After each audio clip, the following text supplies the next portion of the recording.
여러분 안녕하십니까? 5월의 건강 프로젝트 우리 가족 건강한 두뇌 프로젝트 시간입니다. 스튜디오에 임경아 의학 영양학 박사님 나오셨습니다. 안녕하세요. 안녕하세요.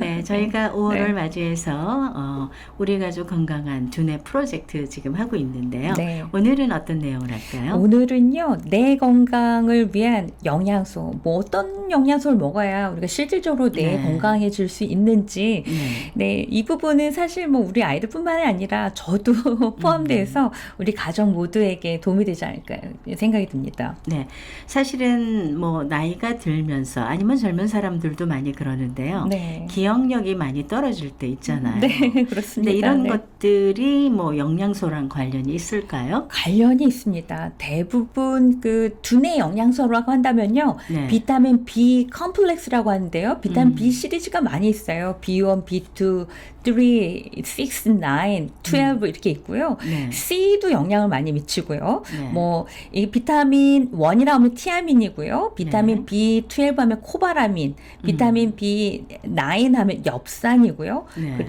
그리고 비타민 C가 있는데요. 또 여기에다가 한 가지 더, 물이 우리 두뇌에 가장 밀접한 영양소라고 말씀드릴 수가 있습니다. 그렇군요. 네. 몰랐네요. 물은 진짜. 자, 그러면은 네. 그 비타민 B가 부족하면 네. 주로 어떤 질환이 생길 수 있나요? 네, 우리가 이제 비타민 B1 하면 티아민이라고 하는데요. 네. 이 비타민 B1이 음. 부족해지면은 말초신경병증.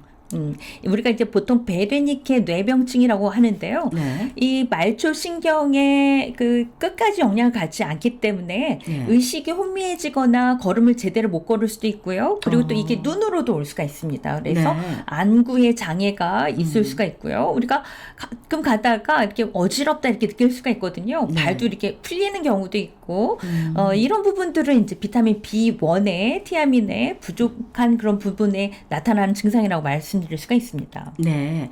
자, 그러면은 티아민이 부족하면 이제 그렇게 된다고 하셨잖아요. 네. 비타민 B1, 티아민이 많이 들어가 있는 네. 음식은 뭐가 있죠? 네, B1 하면 보통 여러분들 이렇게 드시는 공유라고 생각하시면 돼요. 아, 공유. 네, 우리 네. 현미라든가 공유에는 쌀룬이 있잖아요. 여기에 네. 소량의 수용성 이 비타민 이 부분이 굉장히 많이 들어가 있습니다. 그래서 그냥 그 이양이면은 그 쌀 중에서도 백미보다는 이 쌀룬에 많이 들어있기 때문에 뭐 네. 도정을 적게 한 뭐 그런 현미 같은 걸 많이 이용하셔도 되겠습니다. 네.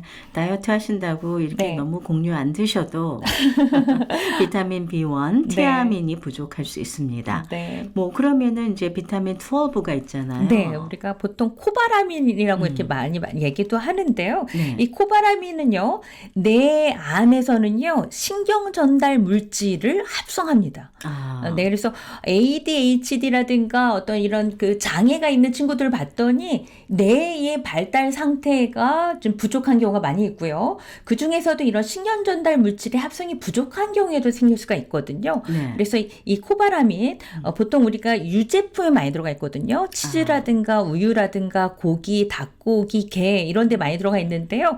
보통 코바라민 하면은 신경세포의 전깃줄이다 이렇게 생각하시면 됩니다. 네. 이게 전깃줄이 있었을 때 이게 마이엘린 이게 그 피복처럼 감싸져 있는 걸 우리가 마이엘린이라고 하는데요. 네.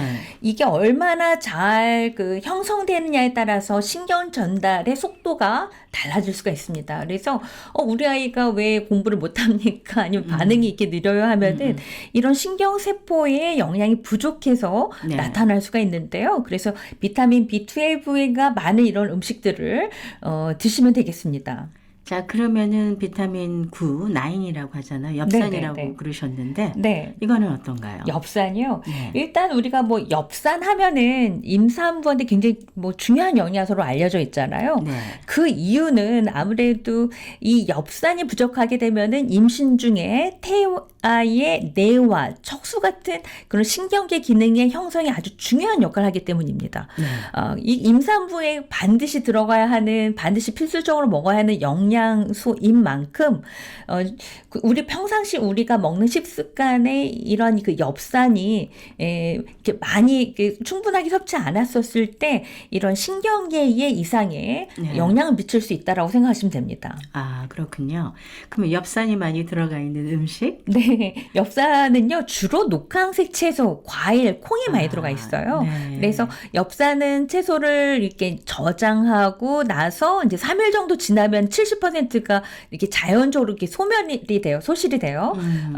그런데 이제 볶거나 튀기거나 하면은 이제 95%나 이렇게 파괴가 되거든요. 네. 그래서 만약에 이런 그 녹황색 채소가 이제 조리를 하시거나 하실 때는 빨리 그 싱싱할 때 드시는 게 무엇보다도 중요하겠습니다. 그러면 지금 네. 비타민이 굉장히 중요하잖아요. 네. 이 비타민은 언제 먹는 게 좋아요? 네, 일단은 공복 시에 드시는 것보다는 식사 전후에 드시는 걸 권장해 드리고 싶습니다. 왜냐면은 우리가 음식을 섭취하고 나면은 영양소 대사라는 게 이제 이루어지는데요. 영양소 대사를 할 때 이 비타민이 조효소로서 이렇게 대사를 잘 원활하게 해줄 수 있도록 도와줍니다. 네. 그리고 또 저녁에 너무 이렇게 드시게 되면 수면을 방해할 수 있는 요소들도 있습니다. 그래서 비타민이라는 거는 가능하면은 식후에 오전 중에 드시는 게 좋겠습니다. 식후 오전. 네. 식사를 하시는 걸 보니까 네. 런치 타임에도 많이 드시던데요. 괜찮습니다. 근데 네. 너무 반이 아니고 그런 경우에는 그 식후에 드셔도 괜찮은데요. 네. 다만 무기질인 경우에는 오후에 드시는 걸 권장해드리고 싶습니다. 무기질인 경우에는요, 우리가 이렇게 좀 이완시켜주고 네. 그리고 이제 편안하게 해주고 잠도 잘 오게 해주는 그런 성분들이 많이 들어가 있습니다. 그래서 비타민은 아침에 이렇게 일깨워주는 그런 활력 영양소로 한다면 무기질은 불필요한 것들을 이제 내보내주게 되고 또 이완해주고 잠도 잘 오게 하기 때문에 가능하면은 저녁 식사 전이라든가 너무 잠들기 전 한 3시간 이내에 드시는 게 좋겠습니다. 제가 한 번만 더 이제 네. 확인을 하겠는데 네. 비타민을 오전에 네. 식사 전에 아니면 식사 후에 식사 후에요. 식사 네. 후에 먹어야 되는 물론 이제 뭐 전후를 안 가리시는 분들도 있지만 또 네. 위에 또 무리가 있으신 분들이 있습니다. 네. 그리고 식사 후에 드시면은 아무래도 대사를 원활하는데 비타민이 영향을 미치거든요. 그래서 네. 저는 아침 식사 후에 드시는 거를 권장해드리고 싶습니다. 네. 자, 많은 분들은 비타민 C에 대해서 네. 중요하게 알고 계셔서 네. 많이들 드시거든요. 네, 많이 드시고 계시죠. 네. 근데 이 비타민 C가 네. 우리의 그 뇌에 네. 어떻게 영향을 미치나요? 네, 굉장히 중요한 질문을 하셨어요. 네. 그 뇌는 체중의 2%밖에 차지하지 않지만 그 우리 신체 전체 산소의 공급원의 20%나 차지합니다. 그러니까 신체 전체 산소 공급량이 약 20%나 된다는 얘기인데요. 신체가 산소를 많이 사용하고 또 그에 비례해서 많은 양의 활성산소라는 게 생기게 됩니다. 네. 그렇게 되면 이 부분이 굉장히 치명적일 수도 있고 해로울 수도 있고 나중에 질환으로 갈 수가 있거든요. 네. 근데 이러한 뇌의 활성산소가 많아진 거를 비타민 C가 예방해 줄 수가 있습니다. 네, 그래서 비타민 C는 뭐 워낙 많은 기능을 하지만 뇌에 있어서는 뇌의 활성산소를 예방해 준다. 이렇게 생각하시면 되겠습니다. 네. 자, 시작하실 때 물이 네. 뇌 건강에 굉장히 중요하다 그러셨잖아요. 너무 중요합니다. 자, 어떻게 중요한지. 네. 탈수로 인해서 수분이 부족하잖아요. 네. 그러면은 뇌의 세포 기능도 당연히 떨어질 수밖에 없습니다. 네. 우리 몸은 대략 뭐 60-70%가 물로 이루어져 있고요. 네. 그리고 뇌의 80%가 수분으로 이루어져 있습니다. 네. 그렇기 때문에 우리가 물을 깜빡깜빡하고 안 드실 수도 있겠지만은 의도적으로 뇌의 세포에 영향을 주는 부분, 그리고 산소가 가는 부분 다 물에 의해서 영양도 가고 산소도 가고 노폐물도 이렇게 배출할 수가 있거든요. 네. 그리고 내 세포는요, 늘 물하고 미네랄, 염분 같은 원소들 사이에서 그 밸런스가 이루어져야지만 정상적인 기능을 수행할 수가 있습니다. 그래서 탈수로 인해서 내 세포의 수분이 부족해지면 뇌의 기능이 부족해질 수밖에 없는 거죠. 아, 그렇군요. 네.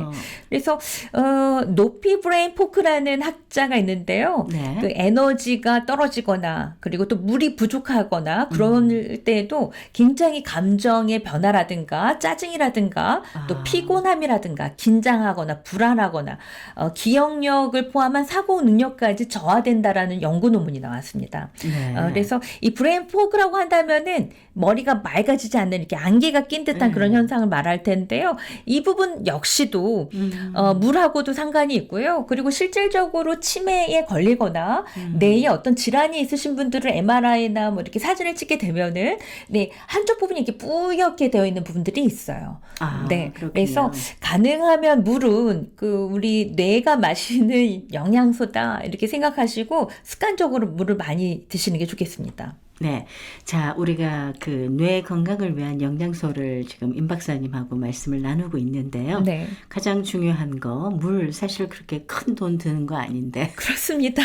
네, 근데 이렇게 이제 이렇게 마시는 거, 드링킹 하는 걸 잘 못 하시는 분들 계세요. 네, 네. 근데 네. 이제 물은 사실 저희가 뭐 하루에 뭐 8컵 이상은 반드시 마셔야 된다. 뭐 이런 얘기들 있잖아요. 네, 네, 뭐 네. 약간의 제한을 해주신다면 네. 물. 저는요, 하루에 1.45에서 1.5리터 정도가 적당하지 않나 이렇게 싶고요. 네. 물론, 그, 심장 기능이 떨어져 있는 심부전 환자라든가, 콩팥 네. 기능이 저하되어 있는 그 환자라든가, 그리고 이제 그러니까 혈액에 소금이 너무 감소되어 있는 저나트륨 혈중 환자인 경우를 제외하고는 네. 물을 많이 드셨으면 합니다. 아. 이렇게 돈도 많이 안 들기도 하고요. 네. 그리고 세포가 살 수 있는 유일한 방법 중에 하나고 전달되고 또 이렇게 운송해 주길 뿐만 아니라 아까 그 중요한 산소, 이 산소를 운반해 주지만 활성산소도 청소해 줄 수 있는 유일한 부분들입니다. 네. 그래서 우리가 어떤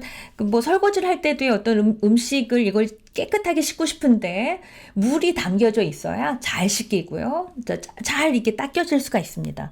근데 내가 만약에 물 마시는 게 조금 힘들어야 하시는 부분들은 그 식품 중에서도 물이 많이 포함되어 있거든요. 네. 우리가 그냥 보는 그냥 생쌀만 하더라도 수분이 15%나 있고요. 네. 그리고 고기 같은 경우도 생선이나 고기도 수분이 무려 50%나 있고요. 네. 거기에다가 과일이나 뭐 야채인 경우에는 90에서 95%가 다 수분이에요.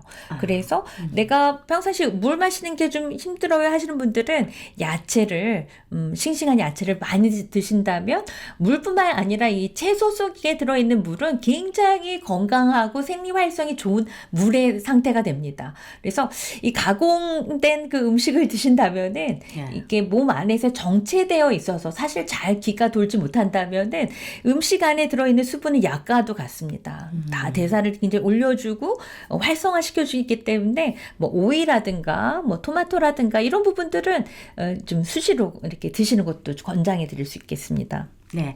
자, 오늘은 뇌 건강을 위한 영양소에 대해서 알아봤습니다. 오늘도 감사합니다, 박사님. 감사합니다.